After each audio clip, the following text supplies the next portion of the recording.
All right, what's going on, Doozers, and welcome to another episode on the Shadowtopia server. I'm back in the end, and we are still working on this. Yeah, listen, I told you it was going to take a while, and I'm not kidding. I got one more of the walkways done as far as the automation goes. I still have to put in my, just the beautification stuff. I have to put in the cyan terracotta. I have to put in the glass, everything else, which is actually what's stopping me from doing anything else at this moment. Guys, I'm out of cyan terracotta! So I'm going to have to go check the shopping district and see if White Top has restocked her cyan terracotta. If she hasn't, I'm going to have to go to Fox Bear, and I mean, they're expensive. I really don't want to go to them if I don't have to.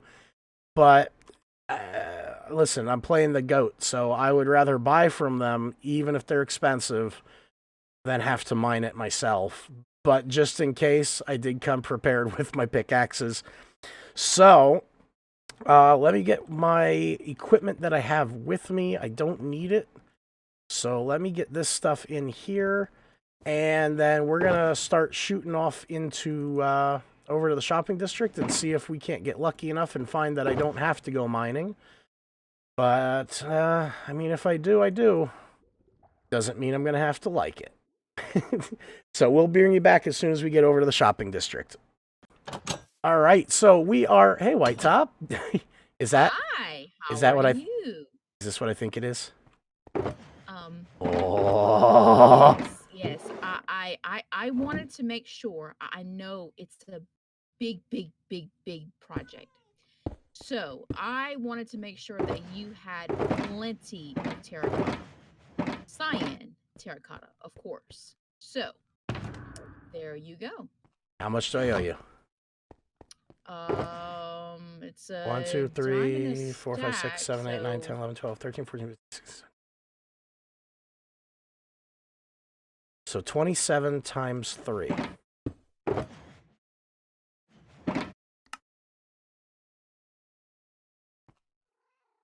Okay. Oh, this hurts.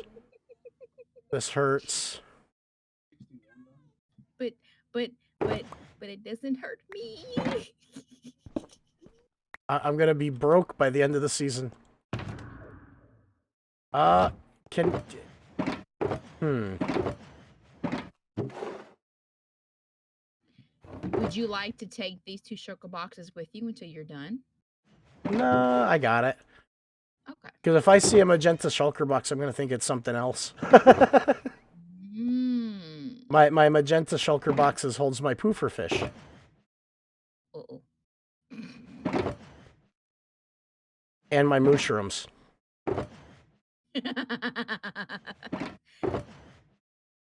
So did you see the door I built? Yes, I did. That was amazing.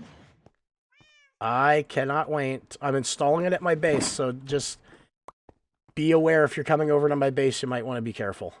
Oh, believe me, I know. I will. Definitely. All right, well, I'm going to get back to the end. White Top, thank you very much. I will probably be back for more shortly. No problem. Nice doing business with you. Always, always. All right, guys, so we are going to get back over to the end now that we have just a boatload of cyan terracotta. So I'll bring you back when we get there. All right, guys, so you might have noticed the background changed just a little bit here. I did switch back over into my regular Minecraft game, and I am using the Faithful 64 pack with connected glass. So again, you can see the glass looks a lot crisper now.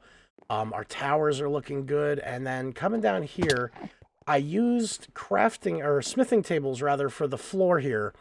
And the reason is because on the top they have that really interesting gravelly industrial look, but underneath it's got this beautiful red checkerboard pattern. It really gives it a little bit of depth. The other nice thing, again, the connected glass, you can look out here, you can see everything really clear, and more importantly, there's no Enderman inside this build. I don't know why it works that way, and honestly, I mean, I don't care. I don't. I don't.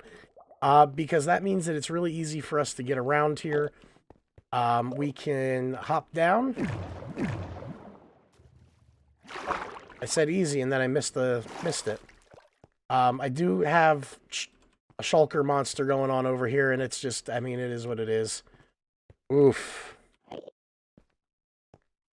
But coming down here, let's grab my rockets again. Ultimately, what we're going to be doing, we got to clear out some of this stuff like the slime here. But we are going to be fencing in this area so that it's a real safe trip getting up into here. We'll be able to travel around this perimeter ring without having to worry about the Enderman. We're going to dome this over. And then we'll be bringing this all the way up there. And we can take a look from all the way up here at build limit. And we can get an idea what this is looking like so far. So it's really starting to take shape. A lot of the rest of this we're going to be doing on a stream, so we're going to go ahead and get working on that, and we'll bring you back in after the stream's over. All right, guys, we are back, and I cannot believe we are saying it, but we are done. So we have our landing pads out on the sides here, so we have 1, 2, 3, and 4, and they are all connected up. And now check this out. I actually have this built so that we can fly in and out if we wanted to. It's a little bit nerve-wracking at first, but once you get the hang of it, it's golden. Now, some of the things we've noticed that's really cool here is that we are still not getting any Endermen.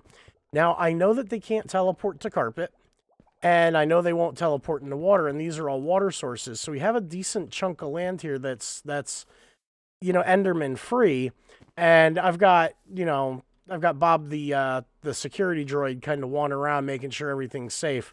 Right, Bob? Yeah, Bob says yes.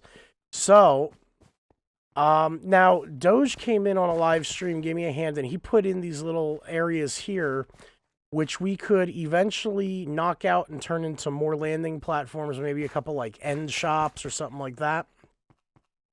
But each one of these comes out to this landing platform, and they're each numbered, and from here you get a really good view of what's going on, where everything is. And then you come through this water door, and it's kind of like you're walking through a force field. It slows you down a little bit. It's got the water sound to it. And what we did to do this is we had to put 2 glass rods down. Otherwise, the water would just start pouring out over the sides here. So this is a 1 hole deep with the iron trapdoors, and then the water source is right in the middle, so it gives you that water curtain effect. Now, coming down, we have my newest favorite game, because you come down like this, and you come up, and you go down, you go up, you hop out. But in any case, so coming down here into this lower section, what we have is we have the second level, and over here you can see we've got these different light sources that are coming at us. And it was pointed out to me, I was trying to ignore it, I really was. But all of these lights come into the center, except for one set. The northern set actually goes away from the center. And, you know, I can kind of play it off and say it was done on purpose. It wasn't. It was an honest-to-goodness mistake. Also, the fact that there are 2 lights going to the north instead of 1. But, you know, at least now we know which way is north. So, and again, we did the, like I mentioned in my last episode last week, is we did the floors out of the smithing table, so it gives it this really nice checkerboard look, and then the top has a really industrial look to it.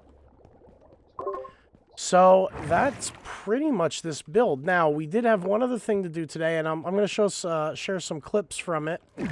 But on the live stream, we did have a vote for the Prismarine Challenge. So we're going to take a walk over there real quick, take a look at that, and we'll bring you back when we get there. Okay, guys, so we are back. We are over at the Prismarine Challenge. Now, here's what we did. During a live stream, we actually had the live stream audience choose the winner. And a huge, huge shout out over to, give me 1 second here. Let me get the person's name. Hexart.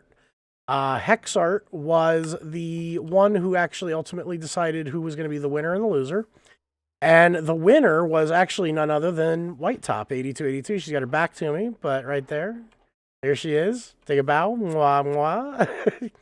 She also did this grandstand, which was absolutely amazing. So let's take a look at the winning base first. So this was White Top's, and we have storage, we have anvils, we have a whole bunch of these armor stands set up, looking really fancy. Squashy Squid actually came through and put these signs up. Now, I don't know if he recorded or not. You'll have to go over to Squashy Squid's YouTube channel and find out. But coming up the stairs, we have more storage, more armor stands, and then there's even a third floor with a balcony overlooking everything. And I just think it's an absolutely phenomenal build and well worth the prize pool. The prize pool turned out to be 1 stack and 23 diamonds. So this next one was mine, and I did a kind of like an Aztec temple type feel. Have it overgrown. Little bit of wood, mostly prismarine. Just tried to keep it in one format the whole way through. And then where I failed, I think, more than anything, is I put in like this throne room with these 2 chairs and then the gold backing.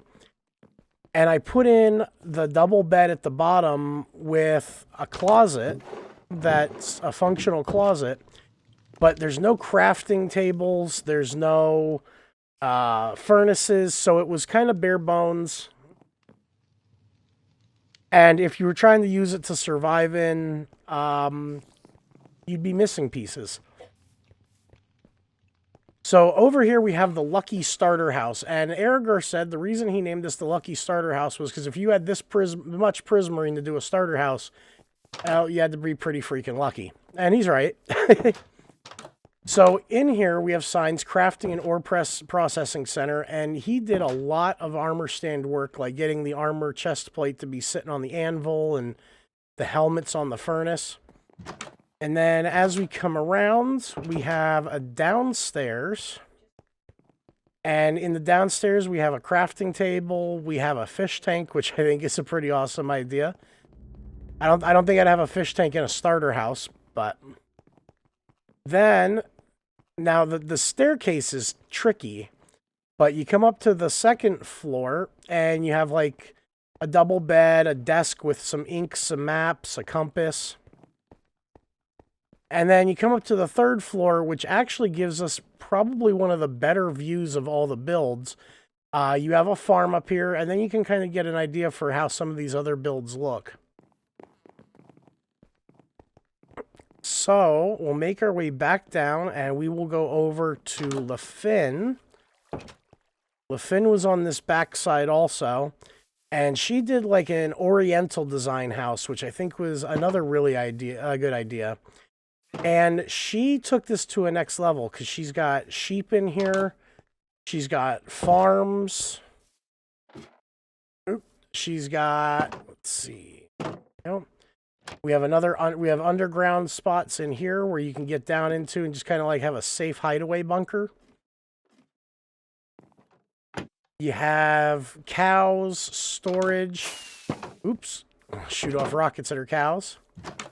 So we have a lot of stuff going on in here. And then when we come up, you can see down into everything. So you can see what's happening. And then coming up the second floor, she has this really interesting pattern with the carpets, her bed, chests, storage. And then up here, you just have like another attic with some storage in it. So again, a really clever idea, really good use of space.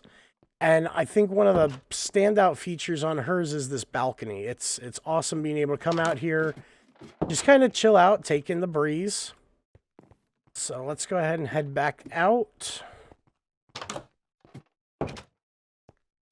And then she did like these little water gazebo here. So she really went all out with using every inch of space that she had here. Open. Now, this one,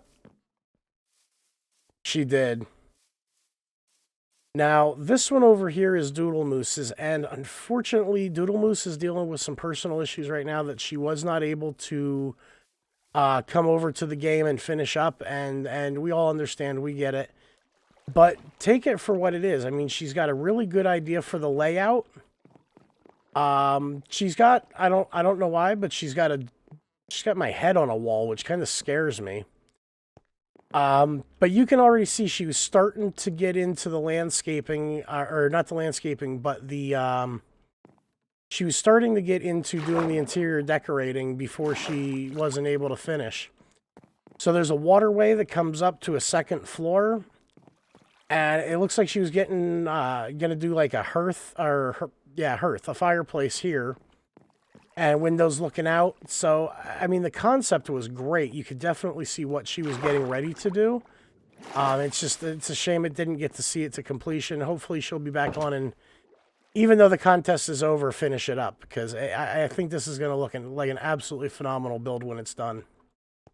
And then the last one we had was Doge's base. Now, Doge took the idea of going with prismarine to whole new levels. I don't think there's anything but prismarine in this entire build. And let me tell you, at night, it's something fantastic.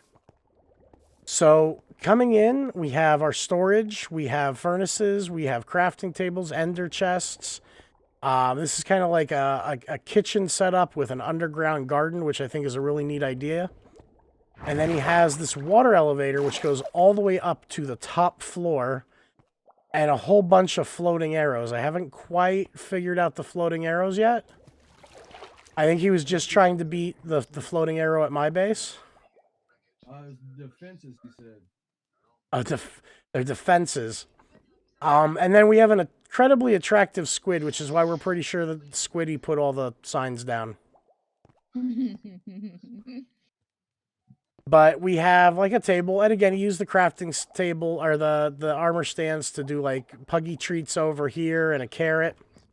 The bed, and probably, again, another one of the better views of the server from up here as far as this plot world goes.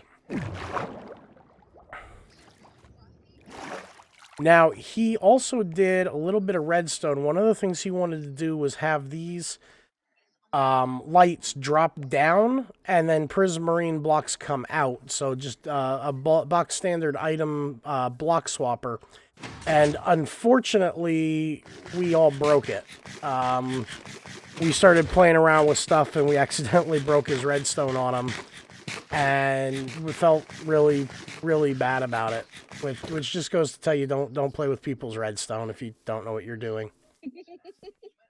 So that is the grand tour of the plot world. And again, our winner was named White Top. So we have over here, we actually have a little memorial cup to her. And I'm going to bring some gold over, and I don't know whose those are. But I'm going to bring some gold over, and we'll put like a little cup up there for her, and it says only White Top. So, as always, guys, I hope you enjoyed this video. We will be starting to work on another project. I got a lot of interior decorating to do as far as the inside. Oh, I'm still wearing that pumpkin head. There we go. We have a lot of interior decorating to do as far as the space station goes. We're going to build a couple of space shuttles taken off from those launch pads. And there's a really cool little alcove that we found on the side of the end island there. And IM1 and I were talking about maybe turning that into like a hangar with a whole bunch of spaceships. So drop a comment down in the comment section. Tell me what kind of spaceships you'd like to see. Like, should we do like custom spaceships? Should we maybe put some TIE fighters in? Or, you know, you tell me. What would you like to see in there? In any case, this is Diamond Doozer and White Top and Mom, and I'm out.